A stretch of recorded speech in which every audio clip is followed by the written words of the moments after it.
दोस्तों, इस वीडियो में इमरान प्रतापगढ़ी ने एंकर को जबरदस्त अंदाज में धो रहे हैं।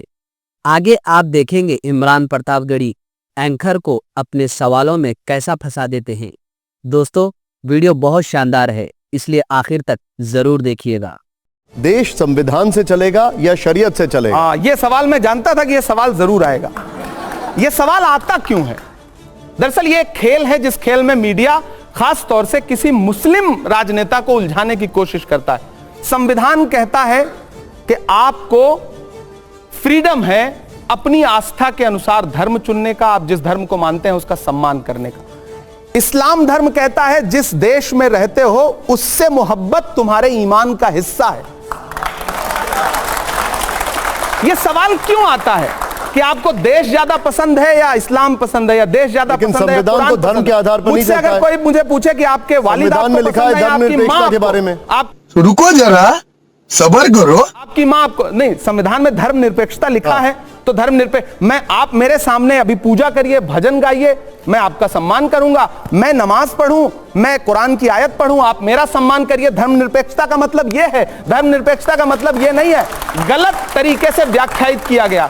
सेकुलरिज्म का मतलब यह नहीं कि आप मेरा धर्म मानने लगे, मैं आपका धर्म मानने लगूं। हम दोनों एक दूसरे के धर्म का सम्मान करें, यह है सेकुलरिज्म। ये बड़ी अच्छी बात कही आप।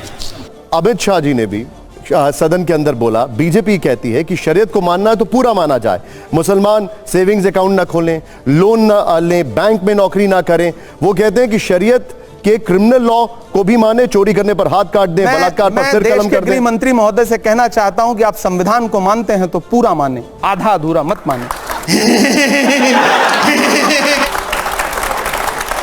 देश के मुसलमानों को भी संवैधानिक तरीके से अपना नागरिक मान के प्रधानमंत्री और गृह मंत्री क्या आपने सवाल के जवाब में सवाल दे दिया। क्यों नहीं करूंगा सवाल के जवाब में? लेकिन अगर ये फैक्ट है तो उसके बारे में क्या कहेंगे? मेरा सवाल है कि क्या देश का प्रधानमंत्री एक धर्म का होता है या सबका होता है? देश का गृह मंत्री एक धर्म का होता है या सबका होता है? राज्य का मुख्यमंत्री एक धर्म का होता है या सबका होता है? नहीं, मुझे मजाक नहीं उड़वाना अपनी चीज का, मैं नहीं बताऊंगा आपको।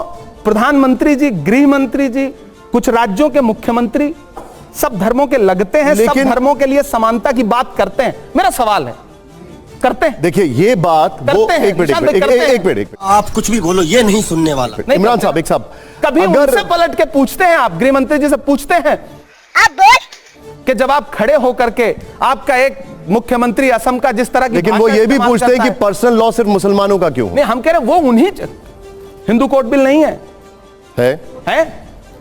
इस देश में सिखों के लिए अलग से, लेकिन उसके लिए कहा जाता है कि कांग्रेस ने उसको ऐसा बनाया कि उसमें कोई भी स्पेशल अधिकार नहीं मिलता। मीठा मीठा गप, कड़वा कड़वा थू।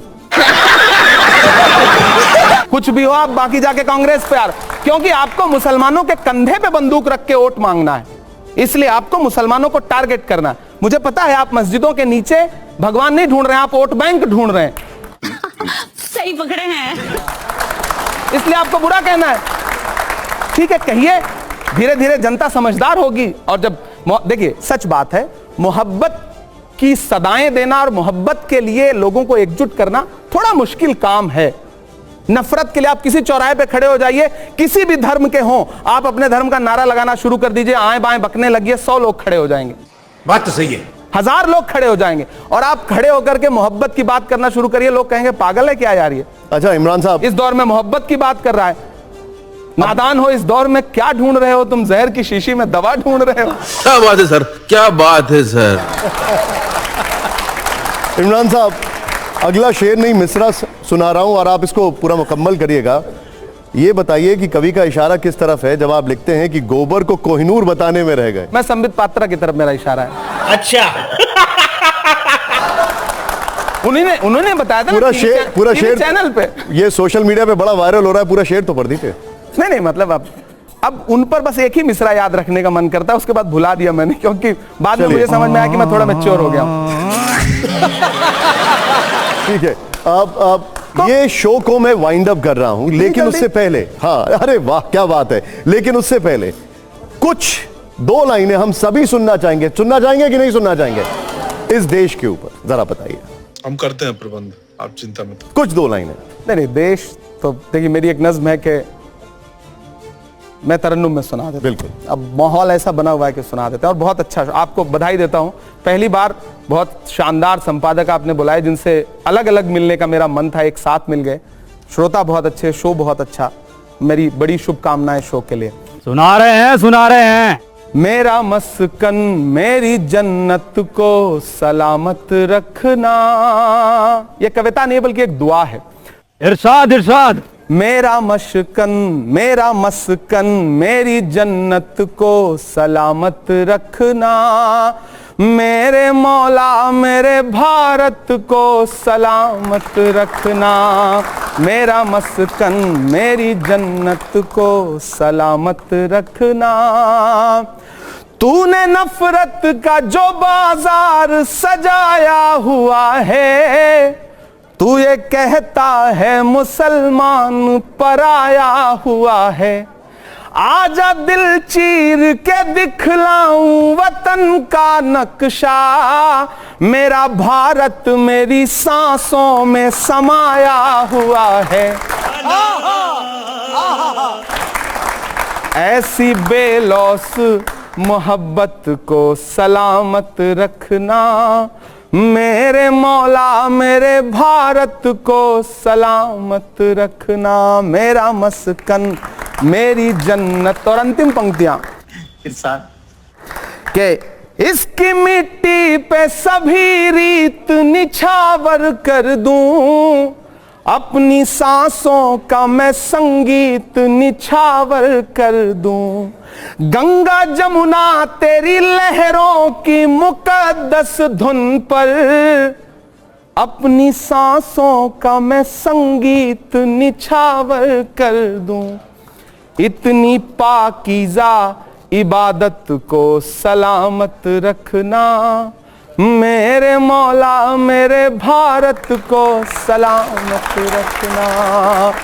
आखिर में बस इतना कहना चाहता हूं देश के तमाम युवाओं को भी कि ये जो नफरत की राजनीति है, खेलने की राजनीति है, इसको समझिए। हम सब एक दूसरे के पूरक हैं। तनवीर मेरा एक दोस्त है, उसका एक शेर है कि जरा सी बहस को दंगा बनाया जाएगा, तमाम शहर को लंका बनाया जाएगा। हमें जलाओ ना यारों की वो कपास हैं हम, हमें मिला के तिरंगा बनाया जाएगा। क्या बात है, बहुत खूब, बहुत बहुत शुक्रिया। देश का हिस्सा है, मिलजुल के रहते हैं, आगे बढ़ते हैं। राजनीतिक विचारधारा अलग हो सकती है, विचार अलग हो सकते हैं, लड़ना झगड़ना क्यों। विनोद जी आपका सवाल। मेरे को नहीं, मैं उस पार्टी को कवर किया है। शो नहीं, मैं एक सवाल ये पूछना चाहता हूँ कि आपने कुछ नज्म लिखी है कोई राहुल गांधी पे या प्रियंका गांधी पे? क्या कहना क्या चाह रहे हैं भाई आप? नज्म मतलब मैंने 4 मिसरे लिखे हैं, मैं भारत जोड़ो यात्रा के दौरान मैंने नज्म लिखे। सवाल नहीं, मैं इंतजार कर रहा हूँ कि वो सुनाए, उसके बाद मैं अपना सवाल पूछूंगा। मैंने 4 मिसरे कहे थे, मैं तरन्नुम में सुनाऊं या तहत में सुनाऊं? तरन्नुम में सुनाओ भाई। तरन्नुम में सुनाना। चलो भाई देखो अब मैं क्या करता हूँ। खौफ नहीं जिसे मुरझाने का, मैं उस गुल के साथ खड़ा हूं। मैं जो बात कह रहा था कि जो साहस है उनमें, खौफ नहीं जिसे मुरझाने का, मैं उस गुल के साथ खड़ा हूं। कैसा भी दौर आए लेकिन मैं राहुल के साथ खड़ा हूं। कल भी खुल के साथ खड़ा था, आज भी खुल के साथ खड़ा हूं। कैसा भी दौर आए लेकिन मैं राहुल के साथ खड़ा हूं। क्या बात है सर, क्या बात है सर, क्या बात, ये बात है। विनोद जी देखिए, आप में रेबेलियन की भावना कितनी है। देखिए मेरी बात सुनिए, जब आप किसी भी पॉलिटिक्स में किसी भी पार्टी में चले जाते हैं तो एक परिधि में बंध जाते हैं। जैसे एक परिंदा होता है ना, एक शायर, वो परिंदा है, वो फिर उसको आपने एक पिंजरे में बंद कर दिया। आप पिंजरे का कर्तव्य निभा सकते हैं? बताता हूँ। बहुत अच्छा सवाल आपने पूछा है। वसीम साहब का एक शेर है कि कौन सी बात कहाँ कैसे कही जाती है, ये सलीका हो तो हर बात सुनी जाती है। मैं खुशनसीब हूं कि मैं इलाहाबाद विश्वविद्यालय का पढ़ा हूं और हिंदी साहित्य से मैंने परास्नातक किया है, पोस्ट ग्रेजुएशन किया है। तो इलाहाबाद आपको एक अलग तरह की खूबी सिखाता है, वहां के चौराहे, वहां की चाय की दुकानें, हॉस्टल की कैंटीन। तो कांग्रेस पार्टी की राजनीति में शामिल होने के बाद मुझे अच्छा लगता है कि राहुल जी और प्रियंका जी दोनों लोगों ने हमेशा एक बात कही कि राजनीति में आ गए हो लेकिन जो काम पहले करते थे उसको मत छोड़ना। अरे कहना क्या चाहते हो? कवि सम्मेलनों में जाओ, मुशायरों में जाओ, लोगों के बीच जाओ, वो आपको मतलब 100% एकदम राजनीतिक नहीं बना देना चाहते हैं। वो चाहते हैं आपके अंदर का साहित्य जिंदा रहे।